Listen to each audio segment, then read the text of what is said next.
3:47 local time, Tuesday, Strait of Hormuz, in late autumn, in the narrowest navigable corridor of the Strait of Hormuz. The water was black and cold and deceptively still. The Persian Gulf lay to the west, the Gulf of Oman to the east, and between them, a channel barely 21 miles wide at its most compressed point, a bottleneck through which nearly a third of the world's seaborne oil passed with clockwork regularity. The air temperature had dropped to 11 degrees Celsius. A light chop moved across the surface from the northwest, raising whitecaps that caught no light because there was none to catch. Below the surface, the ocean was another world entirely, dark, pressurized, and full of sound that traveled for miles in every direction. The USS Abraham Lincoln was there, the nuclear supercarrier, in a Nimitz-class behemoth displacing nearly 100,000 tons, moved through the strait at 17 knots, her flight deck dark under strict emissions control protocols that had been in place since the previous evening. She was the centerpiece of Carrier Strike Group 9, a formation that included 2 Arleigh Burke-class destroyers, a cruiser, a fast combat support ship, and somewhere beneath the surface, a Los Angeles-class submarine running silent at 40 meters, whose position was known only to the strike group commander and a handful of officers in Washington. The Abraham Lincoln's mission was formal and documented, a scheduled transit from the Gulf of Oman into the Persian Gulf in support of Fifth Fleet operations, a passage that had been made hundreds of times before, in decades of American naval presence that stretched back before many of the sailors on her decks were born. No one on board expected the night to become what it became. The first indication that something was wrong did not come from the Abraham Lincoln herself. It came from the P-8A Poseidon Maritime Patrol aircraft that had been orbiting at 12,000 feet above the strait for the past 4 hours, its sensors sweeping the water below with a precision that no surface vessel could replicate. At 03:51 hours, the Poseidon's mission crew picked up a radar contact bearing 217 southeast of the Abraham Lincoln's position by approximately 14 nautical miles. The contact was moving. It was not moving randomly. It was moving with the kind of deliberate geometry that analysts recognized immediately. An intercept course, calculated and purposeful, aimed not at the strait's traffic lanes, but directly at the center of the carrier strike group.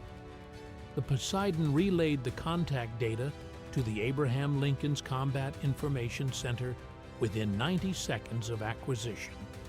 The CIC was already alive with the blue glow of screens and the quiet, controlled voices of the watch team. The tactical action officer reviewed the feed without expression. She cross-referenced it against the evening's traffic picture, against the known positions of commercial vessels, against the declared movements of regional naval assets that had been filed with maritime authorities. The contact matched nothing on any of those lists. That was when the second contact appeared. It materialized on the AN/SQS-53 hull-mounted sonar feed at 03:54 hours, bearing 183, at a range of 11.4 nautical miles. The sonar operator assigned to the passive array had been tracking a faint acoustic signature for the previous 20 minutes, attributing it initially to marine biologics or distant commercial traffic. At 03:54 hours, the signature changed. It sharpened. The frequency profile that emerged from the analysis software was distinctive and unambiguous. The blade rate, the cavitation pattern, the low-frequency tonal signature matched the profile of an IRILN surface combatant operating at high speed. not a commercial vessel, not a fishing boat, a warship, running without lights, without active radar, without any transmission that could be intercepted, as if the crew believed their silence made them invisible. It did not. The towed array sonar deployed from USS Gridley, an Arleigh Burke-class destroyer positioned 2.3 nautical miles off the Abraham Lincoln's port quarter, had already been painting a third contact for the past 6 minutes. This one was smaller. Its acoustic profile was consistent with a fast attack craft, the kind operated in significant numbers by the Islamic Revolutionary Guard Corps Navy, vessels built for speed and aggression rather than endurance, capable of rapid acceleration and carrying anti-ship missiles that could be launched from ranges that left almost no reaction time. The Gridley's contact was bearing 241, approaching from the southwest, closing at what the fire control radar estimated was 31 knots. 3 contacts, 3 separate bearings, 3 separate approach vectors converging on a single point. The tactical action officer called for general quarters at 03:57 hours. The order moved through the Abraham Lincoln like electricity.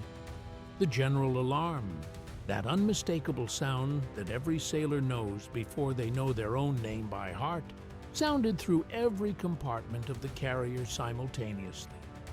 In the berthing spaces below the waterline, sailors who had been asleep 40 seconds earlier were now on their feet, moving through passageways with the automaticity of training that had been repeated so many times it had erased the need for conscious thought. In the CIC, every console was manned within 3 minutes. In the hangar bay, flight deck crews began moving aircraft to clearing positions. In the weapons magazines, an ordnance technicians confirmed the status of the RIM-162 evolved Sea Sparrow missiles and the Mark 54 torpedoes staged for immediate use. The commanding officer reached the bridge at 0400 hours. He said nothing. He reviewed the tactical picture in silence, his eyes moving from screen to screen with the economy of a man who had seen difficult situations before and understood that the first response to a crisis was not words, it was understanding. He absorbed the geometry of what was happening. 3 contacts, 3 bearings, 3 warships of the Islamic Republic of Iran Navy, operating in coordinated formation, closing on the Abraham Lincoln from 3 sides simultaneously. Iran had no reason to be here, not in this configuration, not at this hour. The commanding officer picked up the radio. He did not raise his voice. He transmitted on Channel 16, the International Maritime Distress Frequency used as a standard hailing channel throughout the Gulf, in clear, unambiguous English. This was the USS Abraham Lincoln, transiting international waters in accordance with international law, and any vessel closing within 5 nautical miles without prior authorization would be considered a potential threat and would be treated accordingly. The transmission was recorded, time-stamped, and logged simultaneously by the ship's communication systems and by monitoring stations in Bahrain, Qatar, and Diego Garcia. The 3 contacts did not change course. At 0409 hours, the P-8A Poseidon identified the lead vessel of the approaching formation by visual and radar signature.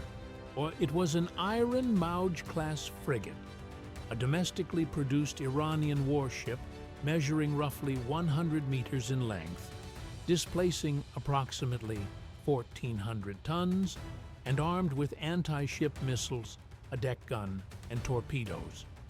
The Mauj-class was not comparable to an Arleigh Burke in terms of capability, but it was not unarmed. At the ranges now developing, the weapons it carried were real and relevant. The second contact, the one bearing 183 from the original Poseidon acquisition, was now confirmed as a Alvan-class frigate, an older vessel, but one that had been refitted in recent years with upgraded missile systems. The third, the fast attack craft on bearing 241, had been joined by two more, not one fast attack craft, three. The initial contact had been the lead element of a swarm element, and the other two had been running dark and close enough to the first that the towed array sonar had initially classified them as a single signature. The strike group's intelligence officer updated the tactical picture with the corrected count. Not 3 warships, 5. For a moment, as the data processed through the CIC and the watch team absorbed the updated picture, the communication circuits were quiet. Then, the commanding officer of USS Gridley transmitted a single terse report to the Abraham Lincoln. Gridley had a targeting solution on the lead Mauj-class frigate. The solution was valid.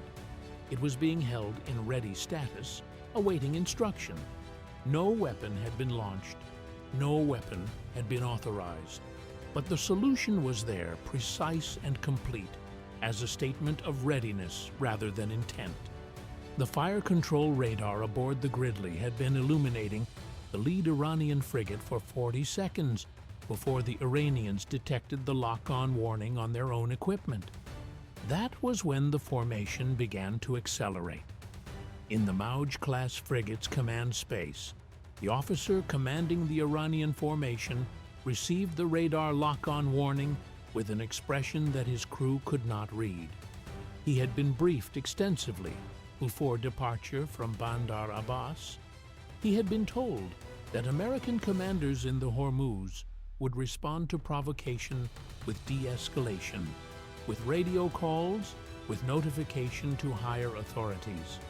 He had been told that the doctrine of restraint that characterized American behavior in the Gulf for years meant that a show of force, 3 warships, coordinated, aggressive, would produce the desired effect, a course alteration by the Abraham Lincoln, a concession of space, a demonstration that Iran controlled the terms of passage through its adjacent waters. He believed this because he had been told it, and because he had wanted to believe it. No one had told him what to do when the fire control radar locked on at 0412 hours. He held his course. He increased speed. His formation held its geometry. The 2 Mauj-class frigates pressing from the south and southeast, the 3 fast attack craft arcing around from the southwest at a combined closing speed that was now bringing the nearest one to within 7 nautical miles of the Abraham Lincoln's position. In the Abraham Lincoln's CIC, the tactical action officer was receiving data updates every 15 seconds. The towed array sonar on Gridley had detected something else. At 0413 hours, at a depth later estimated at approximately 70 meters, a passive sonar contact had been classified. Not surface, not biological, not commercial. The frequency profile and the blade rate pattern matched the acoustic signature of an IRILN Fateh-class submarine, Iran's domestically produced conventional submarine, a vessel that Iranian naval sources had claimed could operate independently for extended periods in the shallow, complex acoustic environment of the Persian Gulf, where background noise from commercial traffic provided natural cover. It had been waiting. It had been there before the surface formation arrived. The surface ships had not been the main effort. They had been the distraction. The Fateh-class submarine represented a $340 million capability investment by the Islamic Republic, a platform that Iranian state media had described in increasingly hyperbolic terms. A hunter in the deep, a guardian of sovereign waters, a vessel whose torpedoes could reach any surface target in the Gulf before countermeasures could respond. The Iranian Navy believed this. The crew of the Fateh believed this. What they did not know, what no Iranian naval analyst had accurately assessed, was that the Los Angeles-class submarine running silent below and ahead of the Abraham Lincoln had detected the Fateh's presence at 0339 hours, 34 minutes before the Iranian surface formation had even appeared on American sensors. The American submarine had been tracking the Fateh for the entire approach. Yet every maneuver the Iranian vessel made was logged, analyzed, and transmitted. There were no surprises left. No one on the Fateh knew they had been found. The commanding officer of the Abraham Lincoln received the submarine report through the secure command circuit at 0414 hours. He now had complete picture: 5 surface contacts, 1 submarine contact, a coordinated approach from multiple vectors designed to overwhelm the strike group's defensive attention. He had 23 seconds to make the most consequential decision of his command. He made it in 12. The order went out to USS Gridley and to the escort destroyer, USS Preble, positioned 1.8 nautical miles off the Abraham Lincoln starboard beam. Maintain defensive posture, hold weapon release authority in reserve, activate all electronic countermeasures, and prepare to deploy active decoys. The Abraham Lincoln herself began a course correction, not retreat, not evasion, but a precise geometric shift that would reduce the effectiveness of a simultaneous multi-bearing attack by increasing angular separation between the approach vectors. The carrier's speed increased to 22 knots, the vibration of her 4 propeller shafts rising through the steel decks in a way that the crew felt in their feet. The MH-60R Seahawk helicopter assigned to the anti-submarine screen was already airborne. It was now redirected to a position directly above the estimated location of the Fateh-class submarine, its active dipping sonar ready to descend. That was the moment the Fateh-class submarine attempted to achieve a torpedo solution on the Abraham Lincoln. At 0416 hours, where the Los Angeles-class submarine detected the launch transient, the distinctive acoustic signature produced when an adversary submarine's torpedo tube outer doors open and the fire control system goes active. The contact classification shifted immediately from tracking to weapons-free threshold. In the CIC of the American submarine, there was no panic. There were no raised voices. The crew had trained for exactly this.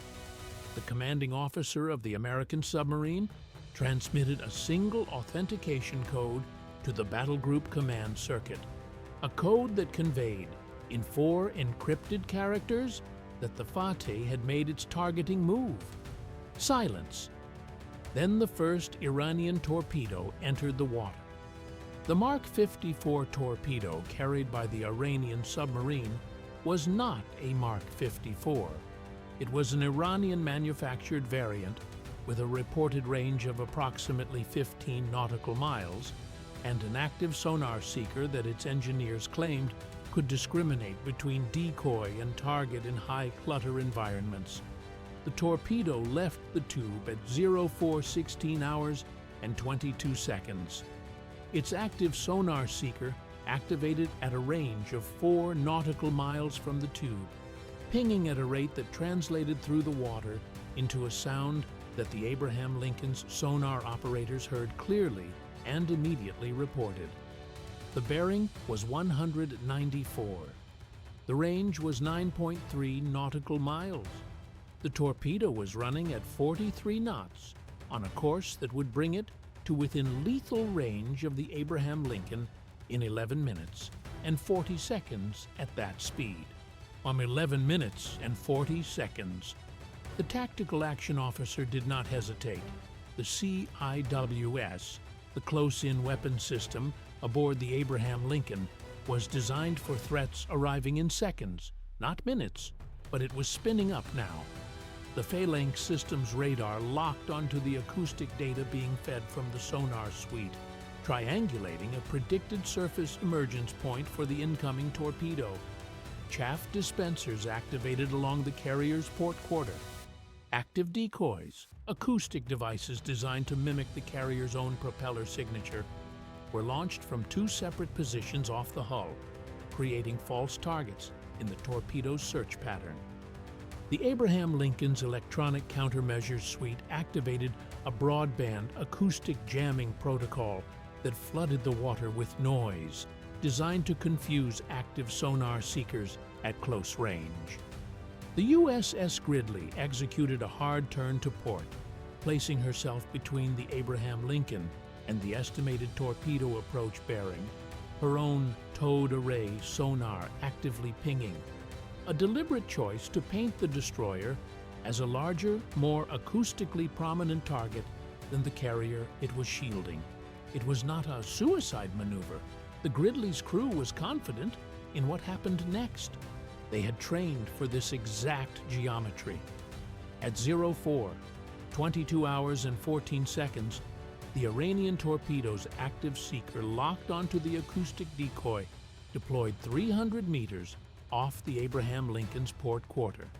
The torpedo altered course. It ran true toward the decoy source. It detonated at a range of 208 meters from the nearest hull, in open water, against nothing. The explosion was audible in every compartment of the Abraham Lincoln. It registered on seismic sensors at a monitoring station in Muscat, Oman, 47 nautical miles away. It produced a column of water visible from the deck of the P-8A Poseidon at 12,000 feet above the strait. It hit nothing. In the Fateh-class submarine, the sonar operator reported the detonation. The commanding officer waited for the follow-on signature. The sounds of a large vessel taking damage, the groan of collapsing compartments, the acoustic evidence of a successful strike. He heard none of those things. He heard the detonation and then silence. And then, from directly above him, the sound of an active dipping sonar entering the water at high velocity. The MH-60R Seahawk had positioned itself with an accuracy that left no margin for interpretation. The American helicopter's active sonar pinged 4 times in rapid succession. The 4th ping returned a contact solution that was precise to within 15 meters. In the Los Angeles-class submarine, running at combat depth 4.7 nautical miles from the Fateh's position, the commanding officer received the targeting data from the helicopter circuit and cross-referenced it with his own passive solution. The two solutions were in agreement. He now had a firing solution on the Iranian submarine that was, by any technical measure, better than any solution the Fateh had managed on the Abraham Lincoln. He did not fire. He transmitted the solution to the Abraham Lincoln's strike group commander and waited for instruction. The instruction that came was not a weapons release order. It was a communication. At 04:24 hours, the Abraham Lincoln's communication suite broadcast on multiple frequencies simultaneously. The International Maritime Channel, the frequency monitored by Iranian Naval Command in Bandar Abbas, and a dedicated military-to-military channel that had been established by regional naval agreements precisely for moments like this. The message was transmitted in English and in Farsi. The commanding officer of the Abraham Lincoln delivered it personally, his voice carrying the same controlled, unhurried quality it had carried since the moment he arrived on the bridge. The message stated that the Iranian torpedo attack had failed. It stated that the precise position of the Iranian submarine was known and had been known for 34 minutes. It stated that no hostile action had been authorized against Iranian naval assets, and that this status would remain unchanged, provided all Iranian surface and subsurface vessels reversed course immediately and withdrew to distances of no less than 25 nautical miles. It stated that the strike group's defensive posture would remain at maximum readiness until that withdrawal was complete. It stated one more thing. The Abraham Lincoln strike group was not alone in the strait that night. The message referenced, without elaboration, the position of 2 additional assets operating in coordination with the strike group, whose nature and capabilities were not specified. This was not a bluff. The Iranian Naval Command in Bandar Abbas received the message. They spent 4 minutes attempting to verify its contents through their own intelligence channels. They could not. In the Iranian frigate's command space, the formation commander received the relay from Bandar Abbas. The message had been authenticated. The withdrawal order was attached. It did not come from Bandar Abbas. It came from Tehran. The formation commander stared at the chart table for 3 seconds. Then he gave the order that ended the operation. His formation reversed course. The fast attack craft peeled away first, their high-speed wakes visible on the Poseidon's radar feed as they opened distance to the south. The Fateh-class frigate turned to port, increasing speed. The Fateh-class frigate followed. Aboard the Fateh-class submarine, the withdrawal order was received at 0431 hours. The submarine's commanding officer faced the additional knowledge that an American dipping sonar was active directly above him and that he had no reasonable probability of executing a second torpedo attack, let alone surviving a response. The submarine altered course and went deep, heading south toward Gulf of Oman waters at a head flank. The American submarine tracked it for the next 67 minutes until the Fateh crossed into shallower inshore water south of the Musandam Peninsula and began losing contact in the acoustic clutter of the coastline. At 0447 hours, the Abraham Lincoln's CIC supervisor announced the stand down from general quarters. The announcement was made in the same tone that every other CIC announcement was made: calm, professional, unhurried. The battle station's watches secured in sequence. The crew returned to their normal rotations. The blue glow of the CIC screens settled back into the familiar pattern of routine monitoring: surface contacts, air contacts, the steady pulse of the AN/SQS-53 sweeping the water below. The towed array continued its passive listen. The MH-60R Seahawk returned to the flight deck and was secured. The Poseidon above logged its final contact report at 0453 hours and held its orbit for another 90 minutes before departing its station. The Abraham Lincoln resumed her transit at 0501 hours, course 307, speed 17 knots, the same course and speed she had been maintaining before the intercept began. The Strait of Hormuz opened ahead of her into the Persian Gulf, the water dark and wide and unchanged. The strike group formed around her in its standard geometry. The Los Angeles-class submarine resumed its position ahead and below, running silent at 40 meters, its crew saying nothing about what they had done or what they had prevented. The incident was classified by the Department of Defense as a Category 3 hostile provocation, the highest designation applicable to an event that had not resulted in documented casualties or confirmed weapons impact on a U.S. asset. The summary report, declassified in partial form 18 months later, confirmed the details in stripped, bureaucratic language that stripped all drama from what had occurred. Coordinated Iranian naval intercept involving 5 surface combatants and 1 submarine asset. active torpedo deployment by Iranian subsurface unit. On torpedo neutralized by acoustic countermeasures, Iranian forces withdrew following command-level communication. No U.S. casualties, no U.S. asset damage, no U.S. weapons expended. 4 words in that official summary carried more weight than any of the rest. No U.S. weapons expended. The Abraham Lincoln strike group had faced a coordinated submarine and surface attack in one of the world's most strategically critical waterways, defeated it without firing a single shot, and resumed its mission before dawn.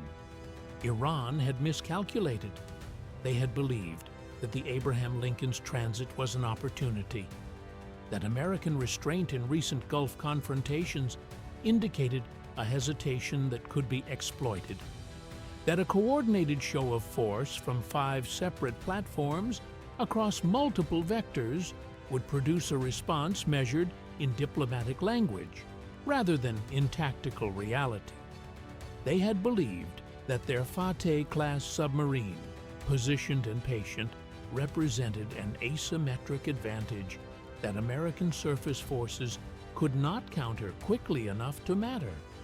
They had believed the darkness and the noise and the complexity of the strait gave them cover. What they found instead was an integrated battle group that had known they were coming before they themselves knew the order had been given. A submarine that had been tracking their submarine for 34 minutes, while their submarine believed it was hunting. A helicopter that could place an active sonar within 15 meters of a submerged contact in less than 90 seconds, and a commanding officer who had the weapons, the authority, and the targeting solution to end the engagement permanently, and chose not to because he did not need to. The Strait of Hormuz held its silence after that, as it always did. The water closed over the point where the torpedo had detonated and left no mark. The chop from the northwest continued. The oil tankers continued their transit. The navigation lights of commercial vessels moved in their slow, steady procession through the narrowest point of the channel, indifferent to what had just occurred. The Abraham Lincoln moved through the strait and into the Persian Gulf. She did not slow. She did not deviate. She did not change anything at all. That was, in the end, the most complete answer possible.